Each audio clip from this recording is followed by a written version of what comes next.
Chapter 6. The Old Forest. Frodo woke suddenly. It was still dark in the room. Merry was standing there with a candle in one hand, and banging on the door with the other. "All right, what is it?" said Frodo, still shaken and bewildered. "What is it?" cried Merry. "It's time to get up. It's 4:30, and very foggy. Come on. Sam is already getting breakfast ready. Even Pippin is up. I am just going to saddle the ponies and fetch the one that is to be the baggage carrier. Wake that sluggard Fatty. At least he must get up and see us off." Soon after 6 o'clock, the 5 hobbits were ready to start. Fatty Bulger was still yawning. They stole quietly out of the house. Merry went in front, leading a laden pony, and took his way along a path that went through a spinney behind the house, and then cut across several fields. The leaves of the trees were glistening, and every twig was dripping. The grass was gray with cold dew. Everything was still, and far away noises seemed near and clear. Fowls chattering in a yard, someone closing a door of a distant house.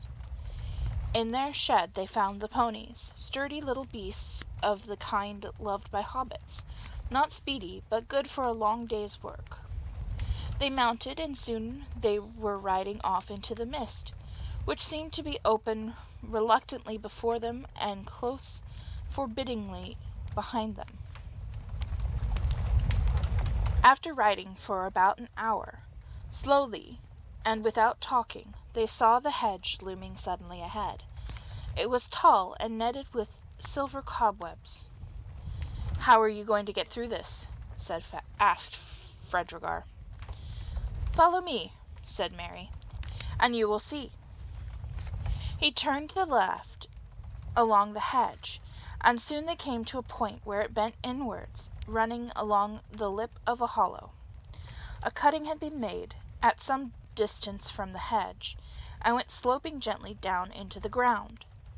It had walls of bricks at the sides, which rose steadily until they arched over and formed a tunnel that dived deep under the hedge and came out in the hollow on the other side. Here Fatty Bulger halted. "Goodbye, Frodo," he said. "I wish you were not going into the forest. I only hope you will not need rescuing before the day is out. The best of luck to you, today and every day." "If there are no worse things ahead than the old forest, I shall be lucky," said Frodo. "Tell Gandalf to hurry along the east road. We shall soon be back on it, and going as fast as we can." "Goodbye," they cried, and rode down the slope and disappeared from Fredregar's sight into the tunnel. It was dark and damp. At the far end it was closed by a gate of thick-set iron bars. Merry got down and unlocked the gate, and when they had all passed through, he pushed it to again. It shut with a clang, and the lock clicked. The sound was ominous. "There," said Merry.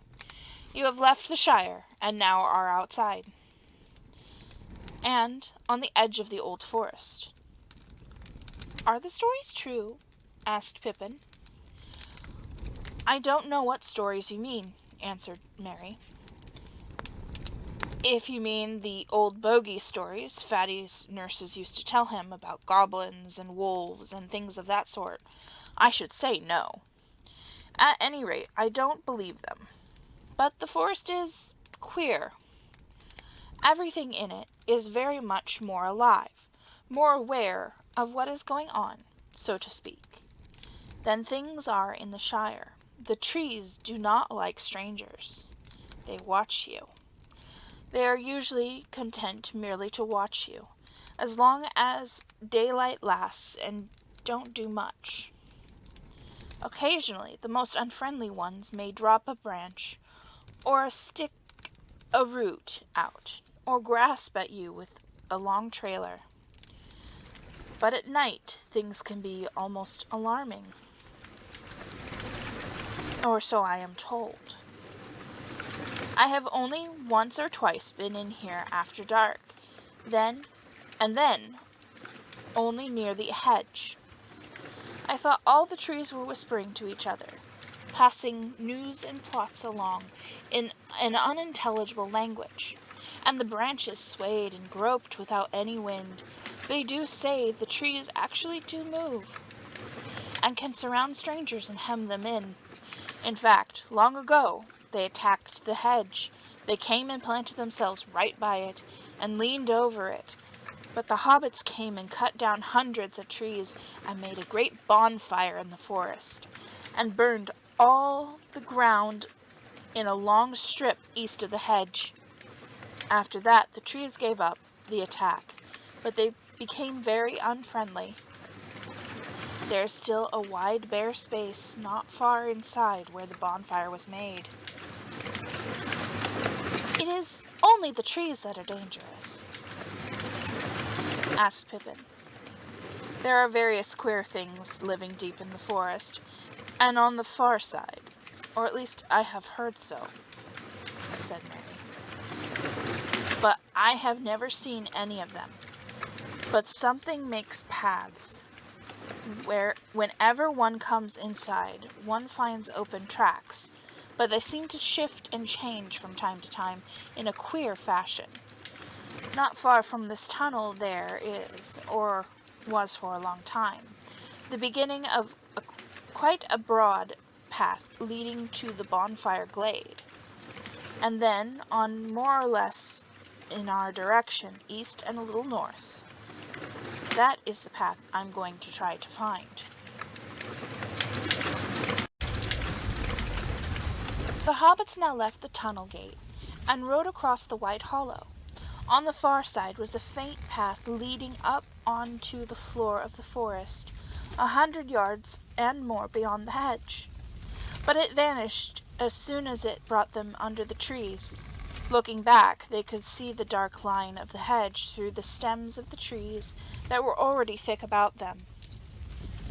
Looking ahead, they could see only tree trunks of innumerable sizes and shapes, straight or bent, twisted, leaning, squat or slender, smooth or gnarled and branched, and all the stems were green or gray with moss and slime, shaggy growths. Merry alone seemed fairly cheerful. "You had better lead on and find the path," said Frodo to him. "Don't let us lose one another, or forget which way the hedge lies." They picked a way among the trees, and their ponies padded along, carefully avoiding the many writhing and interlacing roots. There was no undergrowth. The ground was rising steadily, and as they went forward, it seemed that the trees became taller, darker, and thicker. There was no sound except an occasional drip of moisture falling through the still leaves. For the moment, there was no whispering or movement among the branches, but they all got an uncomfortable feeling that they were being watched with disapproval, deepening to dislike and even enmity. The feeling steadily grew until they found themselves looking up quickly or glancing back over their shoulders as if they expected a sudden blow. There was not yet any sign of a path, and the trees seemed constantly to bar their way. Pippin suddenly felt that he could not bear it any longer, and without warning he let out a shout. "Oi! Oi!" he cried. "I'm not going to do anything. Just let me pass through, will you?" The others halted, startled, but the cry fell as if muffled by a heavy curtain. There was no echo or answer through the woods, though the wood seemed to become more crowded and more watchful than before. "I should not shout if I were you," said Merry. "It does more harm than good." Frodo began to wonder if it were possible to find a way through, and if he had been right to make the others come into this abominable wood. Mary was looking from side to side, and seemed already uncertain which way to go. Pippin noticed it. "It has not taken you long to lose us," he said, but at that moment Mary gave a whistle of relief and pointed ahead. "Well, well," he said, "these trees do shift. There is the bonfire glade in front of us, or I hope so. But the path, it seems to have moved away."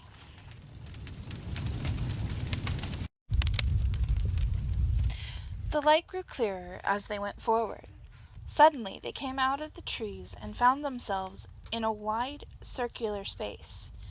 There was sky above them, clear, bright blue and clear to their surprise, for down under the forest roof they had not been able to see the rising morning and the lifting of the mist. The sun was not, however, high enough to shine down into the clearing, though its light was on the tree tops. The leaves were all thicker and greener about the edges of the glade, enclosing it in an almost solid wall. No tree grew there, only rough grass and many tall plants, stocky and faded hemlocks and wood parsley, fireweed seeding into fluffy ashes, and rampant nettles and thistles. A dreary place, but it seemed a charming and cheerful garden after the close forest. The hobbits felt encouraged, and looked up hopefully at the broadening daylight in the sky. At the far side of the glade there was a break in the wall of trees, and a clear path beyond it. They could see it running up into the wood, wide in places and open above, though every now and again the trees drew in and overshadowed it with their dark boughs. Up this path they rode. They were still climbing gently, but they now went much quicker, and with better heart, for it seemed to them that the forest had relented, and was going to let them pass unhindered after all. But after a while the air began to get hot and stuffy. The trees drew close again on either side, and they could no longer see far ahead. Now, stronger than ever, they felt again the ill will of the wood pressing on them. So silent was it that the fall of their ponies' hoofs, rustling on dead leaves and occasionally stumbling on hidden roots, seemed to thud in their ears. Frodo tried to sing a song to encourage them, but his voice sank to a murmur. "O wanderers in the shadowed land, despair not, for though dark they stand, all woods there be must end at last, and see the open sun go past. The setting sun, the rising sun, the day's end or the day's begun, for east or west all woods must fail." Even as he said the word his voice faded into silence. The air seemed heavy, and the making of words wearisome. Just behind them a large branch fell from an old overhanging tree with a crash into the path. The trees seemed to close in before them. "They do not like all that about ending and failing," said Mary. "I should not sing any more at present. Wait till we get to the edge, and then we'll turn and give them a rousing chorus." He spoke cheerfully, and if he felt any great anxiety he did not show it. The others did not answer. They were depressed.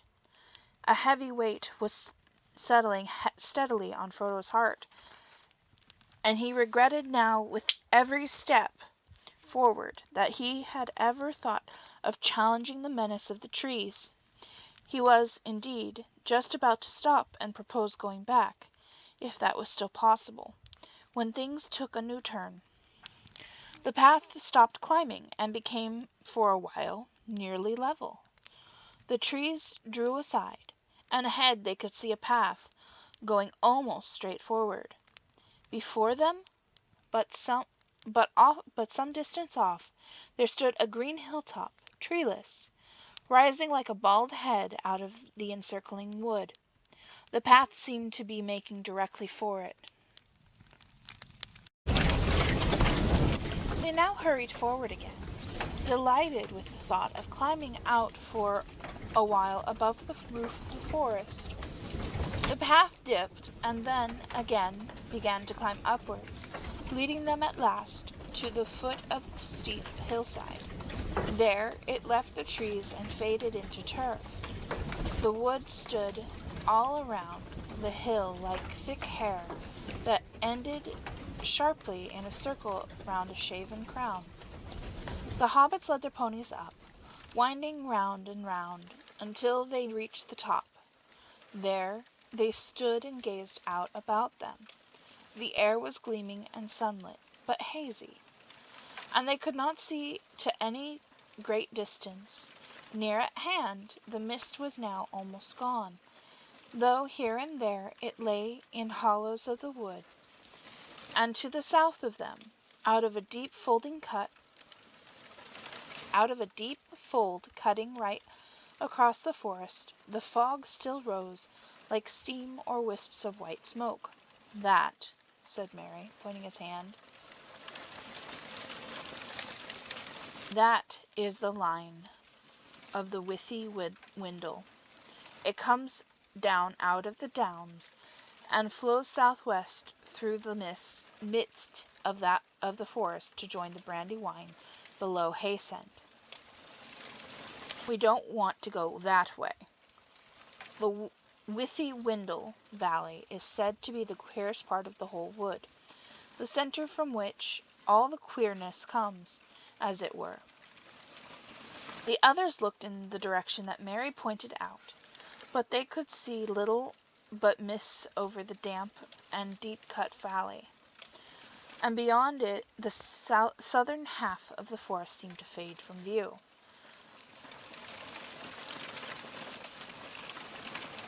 The sun on the hilltop was now getting hot. It must have been about 11 o'clock, but the autumn haze still prevented them from seeing much in the other directions. In the west they could not make out either the line of the hedge or the valley of the Brandywine beyond it. Northward, where they looked most hopeful, they could see nothing that might be the line of the great east road for which they were making. They were on an island in a sea of trees, and the horizon was veiled. On the southern-eastern side the ground fell very steeply, as if the slopes of the hill were continued down far under the trees, like island shores that really are the sides of mountains rising out of deep water. They sat on the green edge and looked out over the woods below them, while they ate their midday meal. As the sun rose and past noon, they glimpsed far off in the east the gray-green lines of the downs, and that lay beyond the old forest on that side.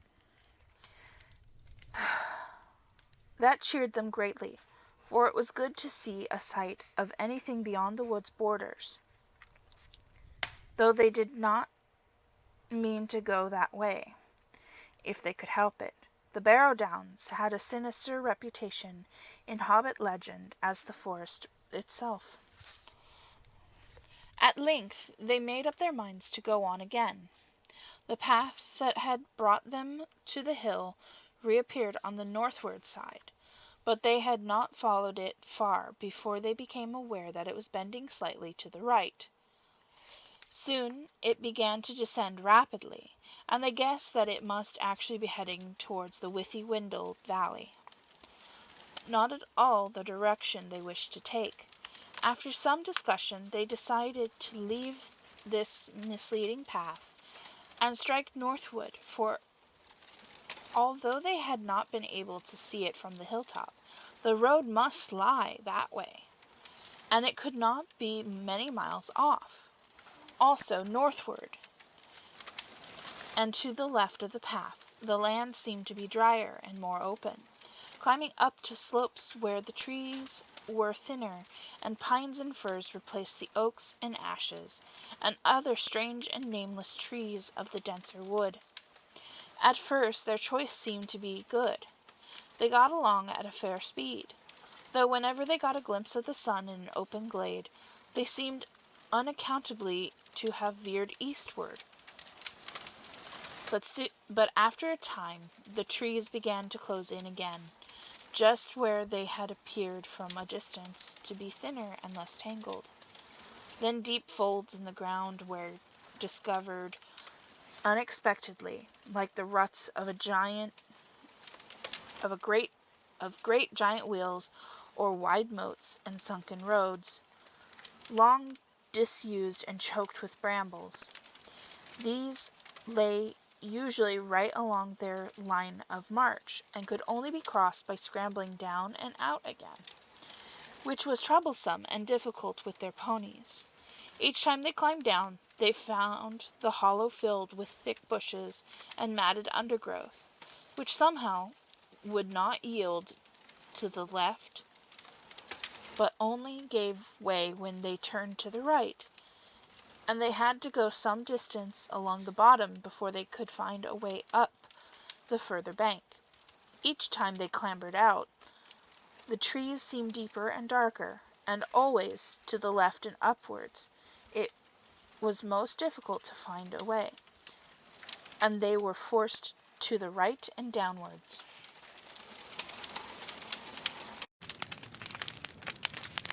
After an hour or two, they had lost all clear sense of direction, though they knew well enough that they had long ceased to go northward at all. They were being headed off, and were simply following a course chosen for them, eastwards and southwards, into the heart of the forest and not out of it.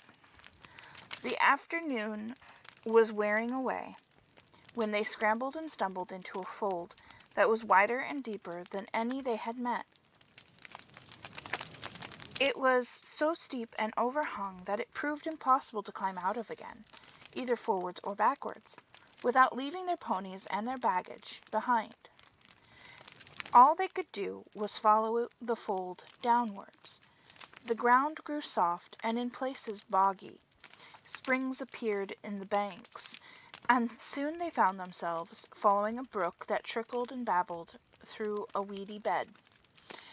Then the ground began to fall rapidly, and the brook, growing strong and noisy, flowed and leaped swiftly downhill. They were in a deep, dim-lit gully, overarched by trees high above them. After stumbling along for some way along the stream, they came quite suddenly out of the gloom. As if through a gate, they saw sunlight before them. Coming to the opening, they found that they had made their way down through a cleft in a high steep bank, almost a cliff. At its feet was a wide space of grass and reeds, and in the distance could be glimpsed another bank almost as steep. A golden afternoon of late sunshine lay warm and drowsy upon the hidden land between. In the midst of it there wound lazily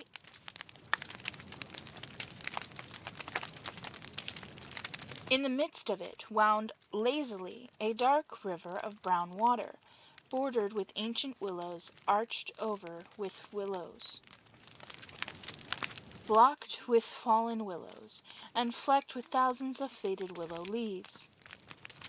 The air was thick with them, fluttering yellow from the branches, for there was a warm, gentle breeze blowing softly in the valley, and the reeds were rustling, and the willow boughs were creaking. "Well now, I have at least some notion of where we are," said Mary. "We have come almost in the opposite direction to which we intended. This is the river Withywindle. I will go on and explore." He passed out into the sunshine and disappeared into the long grasses. After a while he reappeared and reported that there was a fairly solid ground between the cliff foot and the river, in some places firm turf, went down to the water's edge. "What's more," he said, "there seems to be something like a footpath winding along on this side of the river. If we turn left and follow it, we shall be bound to come out on the east side of the forest eventually." "I dare say," said Pippin. "That is, if the track goes on so far, and does not simply lead us into a bog and leave us there. Who made the track, do you suppose, and why? I am sure it was not for our benefit. I am getting very suspicious of this forest, and everything in it, and I begin to believe all the stories about it. And have you any idea how far eastward we should have to go?" "No," said Mary, "I haven't. I don't know in the least how far down the Withywindle we are, or who could possibly come here often enough to make a path along it. But there is no other way out that I can see or think of." There being nothing else for it, they filed out, and Mary led them to the path that he had discovered. Everywhere the reeds and grasses were lush and tall, in places far above their heads, but once found the path was easy to follow, as it turned and twisted, picking out the sounder ground among the bogs and pools. Here and there it passed over other rills, running down gullies into the Withywindle, out of the higher forest land, and at these points there were tree trunks or bundles of bushes laid carefully across. The hobbits began to feel very hot. There were armies of flies of all kinds buzzing round their ears, and the afternoon was burning on their backs. At last they came suddenly into a thin shade. Great grey branches reached across the path. Each step forward became more reluctant than the last. Sleepiness seemed to be creeping out of the ground and up their legs, and falling softly out of the air upon their heads and eyes. Frodo felt his chin go down and his head nod. Just in front of him, Pippin fell forward to his knees. Frodo halted. "It's no good," he heard Merry saying. "Can't go another step without rest. Must have nap. It's cool under the willows. Less flies." Frodo did not like the sound of this. "Come on," he cried. We can't have a nap yet. We must get clear of the forest first." But the others were too far gone to care. Beside them, Sam stood yawning and blinking stupidly. Suddenly, Frodo felt sleep overwhelming him. His head swam. There now seemed hardly a sound in the air. The flies stopped buzzing. Only a gentle noise on the edge of the hearing, a soft fluttering as of a song half-whispered, seemed to stir in the boughs above. He lifted his heavy eyes and saw leaning over him a huge willow tree, old and hoary. Enormous it looked, its sprawling branches growing up like reaching arms, with many long-fingered hands, its knotted and twisted trunk gaping in wide fissures that creaked faintly as the boughs moved. The leaves fluttering against the bright sky dazzled him, and he toppled over, laying where he fell upon the grass. Merry and Pippin dragged themselves forward and lay down with their backs to the willow trunk. Behind them, the great cracks gaped wide to receive them as the trees swayed and creaked. They looked up at the gray and yellow leaves moving softly against the light and singing. They shut their eyes, and then it seemed that they could almost hear words, cool words, saying something about water and sleep. They gave themselves up to the spell and fell fast asleep at the foot of the great gray willow. Frodo lay for a while, fighting with sleep that was overpowering him. Then, with an effort, he struggled to his feet again. He felt a compelling desire for cool water. "Wait for me, Sam," he stammered. "Must bathe feet a minute." Half in dream, he wandered forward to the riverward side of the tree, where great winding roots grew out into the stream, like gnarled dragonets straining down to drink. He straddled one of these and paddled his hot feet in the cool brown water, and there he too suddenly fell asleep with his back against the tree.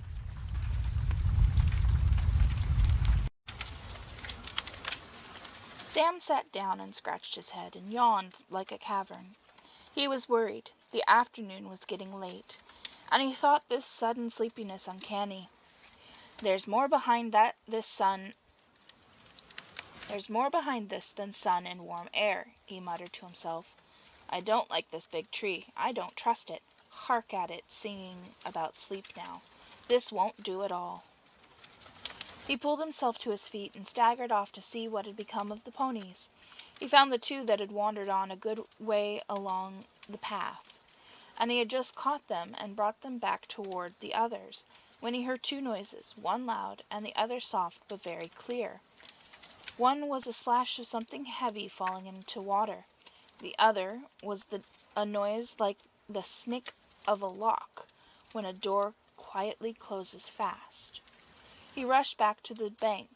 Frodo was in the water, close to the edge, and a great tree root seemed to be over him and holding him down, but he was not struggling.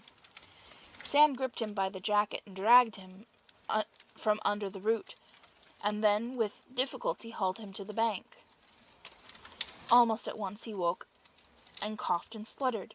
"Do you know, Sam," he said at length, "the beastly tree threw me in.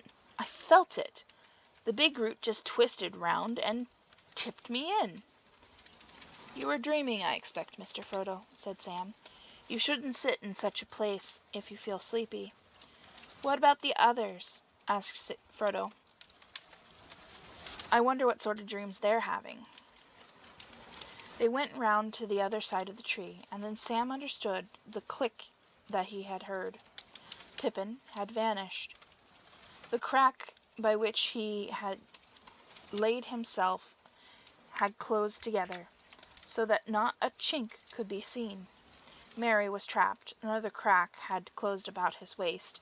His legs lay outside, but the rest of him was inside a dark opening, the edges of which gripped like a pair of pincers. Frodo and Sam beat first upon the tree trunk where Pippin had lain.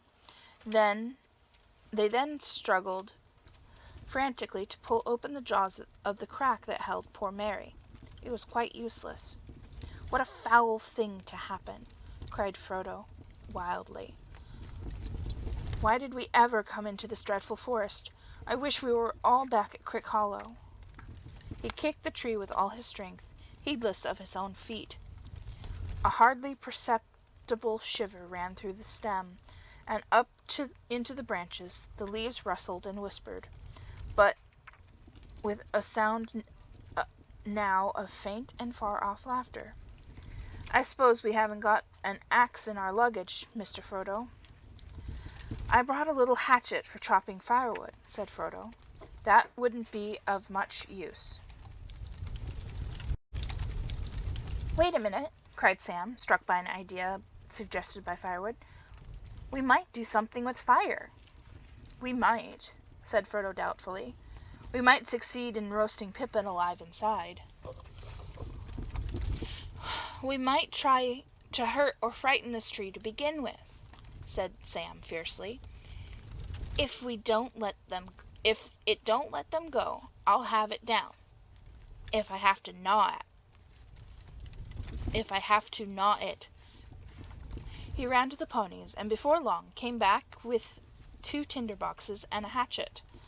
Quickly they gathered dry grass and leaves and bits of bark, and made a pile of broken twigs and chopped sticks. These they heaped against the trunk on the far side of the tree from the prisoners. As soon as Sam had struck a spark into the tinder, it kindled the dry grass, and a flurry of flame and smoke went up. The twigs crackled, little fingers like of fire licked against the dry, scored rind of the ancient tree and scorched it. A tremor ran through the whole willow. The leaves seemed to hiss above their heads with a sound of pain and anger. A loud scream came from Mary, and from far inside the tree they heard Pippin give a muffled yell. "Put it out! Put it out!" cried Mary. "He'll squeeze me in two if you don't. He says so." "Who? What?" shouted Frodo, rushing round to the other side of the tree. "Put it out! Put it out!" begged Mary. The branches of the willow began to sway violently. There was a sound as of a wind rising and spreading outwards to the branches of all the other trees round the valley, as though they had dropped a stone into the quiet slumber of the river valley, and set up ripples of anger that ran out over the whole forest. Sam kicked at the little fire and stamped out the sparks, but Frodo, without any clear idea of why he did so, or what he hoped for, ran along the path, crying, "Help! Help! Help!" It seemed to him that he could hardly hear the sound of his own shrill voice. It was blown away from him by the willow wind, and drowned in a clamor of leaves. As soon as the words left his mouth, he felt desperate, lost, and witless. Suddenly he stopped. There was an answer, or so he thought, but it seemed to come from behind him, away down the path further in the back of the forest. He turned round and listened, and soon there could be no doubt. Someone was singing a song. A deep, glad voice was singing carelessly and happily, but it was singing nonsense. "Hey dole, merry dole, ring-a-dong dillo, ring-a-dong hop along, fall all the willow, Tom Bomb, jolly Tom, Tom Bombadillo." Half hopeful and half afraid of some new danger, Frodo and Sam now both stood still. Suddenly, out of a long string of nonsense words, or so they seemed, the voice rose up loud and clear and burst into song. "Hey come, merry dole, dole, derry dole, my darling, light goes the weather wind and the feathered starling, down along the hill, shining in the starlight, waiting on the doorstep for the cold starlight. There my pretty lady is, river woman's daughter, slender as the willow wand, clearer than the water, old Tom Bombadil water lilies bringing, come hopping home again. Can you hear him singing? Hey come, merry dole, derry dole, and merry-o, gold berry, merry yellow berry-o. Poor old willow man, you tuck your roots away. Tom's in a hurry now. Evening will follow day. Tom's going home again, water lilies bringing. Hey come, derry dole, can you hear me singing?" Frodo and Sam stood as if enchanted. The wind puffed out. The leaves hung silently again on stiff branches. There was another burst of song, and then suddenly, hopping and dancing along the path, there appeared above the reeds an old battered hat with a tall crown and a long blue feather stuck in the band. With another hop and a bound, there came into view a man, or so it seemed at any rate. He was too large and heavy for a hobbit, if not quite tall enough for one of the big people, though he made enough noise for one, stumping along with great yellow boots on his thick legs, and charging through grass and rushes like a cow going down to drink. He had a blue coat and a long brown beard. His eyes were blue and bright, and his face was red as a ripe apple, but creased into 100 wrinkles of laughter. And in his hands he carried on a large leaf, as on a tray, a small pile of white water lilies. "Help!" cried Frodo and Sam, running towards him, with their hands stretched out. "Whoa, whoa, steady there!" cried the old man, holding up one hand, and they stopped short, as if they had been struck stiff. "Now, my little fellows, where be you a-going to, puffing like a bellows? What's the matter here, then? Do you know who I am? I'm Tom Bombadil. Tell me, what's your trouble? Tom's in a hurry now. Don't you crush my lilies." "My friends are caught in a willow tree," cried Frodo breathlessly. "Master Merry's being squeezed in a crack," cried Sam. "What?" shouted Tom Bombadil, leaping up in the air. "Old Man Willow? Naughty worse than that, eh? That can be soon mended. I know the tune for him. Old Grey Willow Man, I'll freeze his marrow cold, if he don't behave himself. I'll sing his roots off. I'll sing up, wind up, and blow leaf and branch away. Old Man Willow!" Setting down his lilies carefully on the grass, he ran to the tree. There he saw Mary's feet still sticking out. The rest had already been drawn further inside. Tom put his mouth to the crack and began to sing into it in a low voice, though they could not catch the words. But evidently Mary was aroused. His legs began to kick. Tom sprang away, and breaking off a hanging branch, he smote the side of the willow with it. "You let them out again, Old Man Willow," he said. "What be you a-thinking of? You should not be waking. Eat earth, dig deep, drink water, go to sleep. Bombadil is talking." Then he seized Mary's feet and drew him out of the suddenly widening crack. There was a tearing creak, and the other crack split open, and out of it Pippin sprang as if he had been kicked. Then, with a loud snap, both cracks closed fast again. A shudder ran through the tree from root to tip, and complete silence fell. "Thank you," said the hobbits one after the other. Tom Bombadil burst out laughing. "Well, my little fellows," said he, stooping so that he peered into their faces, "you shall come home with me. The table is all laden with yellow cream, honeycomb, and white bread and butter. Goldberry is waiting. Time enough for questions round the supper table. You follow after me as quick as you are able." With that he picked up his lilies, and then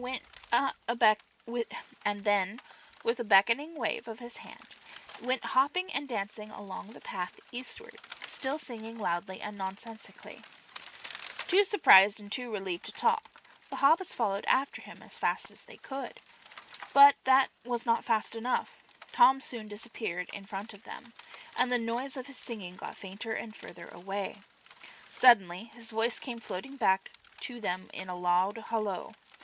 "Hop along, my little friends, up the withy windle. Tom's going on ahead, candles for to kindle.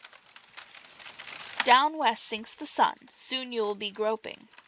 When the night shadows fall, then the door will open. Out of the window panes light will twinkle yellow. Fear no alder black, heed no hoary willow. Fear neither root nor bough, Tom goes on before you. Hey, now, merry dole, we'll be waiting for you." After that the hobbits heard no more. Almost at once the sun seemed to sink into the trees behind them. They thought of the slanting light of evening glittering on the Brandywine River, and the windows of Bucklebury beginning to gleam with hundreds of lights. Great shadows fell across them. Trunks and branches of trees hung dark and threatening over the path. White mist began to rise and curl on the surface of the river, and stray about the roots of the trees upon its borders. Out of the very ground at their feet a shadowy steam arose and mingled with the swiftly falling dusk. It became difficult to follow the path, and they were very tired. Their legs seemed leaden.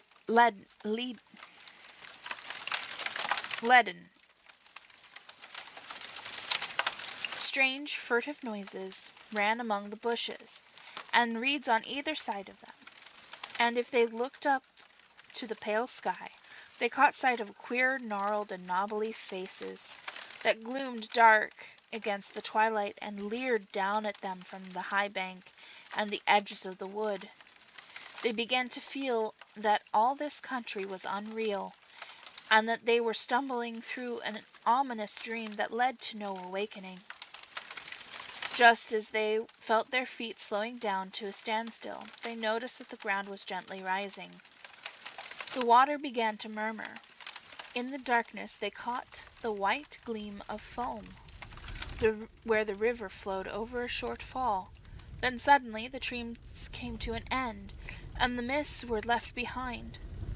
They stepped out from the forest and found a wide sweep of grass welling up before them. The river, now small and swift, was leaping merrily down to meet them, glinting here and there in the light of the stars, which were already shining in the sky. The grass under their feet was smooth and short, as if it had been mown or shaven. The eaves of the forest behind were clipped and trim as a hedge. The path was now plain before them, well tended and bordered with stone. It wound up on to the top of the grassy knoll, now grey under the pale starry night. And there, still high above them on a further slope, they saw the twinkling lights of a house. Down again the path went, and then up again, up a long smooth hillside of turf, towards the light. Suddenly a wide yellow beam flowed out brightly from a door that was opened. There was Tom Bombadil's house before them, up, down, under hill. Behind it a steep shoulder of the land lay grey and bare, and beyond that the dark shapes of the Barrow Downs stalked away into the eastern night. They all hurried forward, hobbits and ponies, already half their weariness and all their fears had fallen from them. "Hey, come, merry Dole," rolled out the song to greet them. "Hey, come, merry Dole, hop along, my hearties, hobbits, ponies, all, we are fond of parties. Now let the fun begin, let us sing together." Then another clear voice, as young and as ancient as spring, like the song of a glad water flowing down into the night from a bright morning in the hills, came falling like silver to meet them. "Now let the song begin. Let us sing together, of sun, stars, moon, and mist, rain and cloudy weather. Light on the budding leaf, dew on the feather, wind on the open hill, bells on the heather, reeds by the shady pool, lilies on the water, old Tom Bombadil and the river daughter." And with that song the hobbits stood upon the threshold, and a golden light was all about them.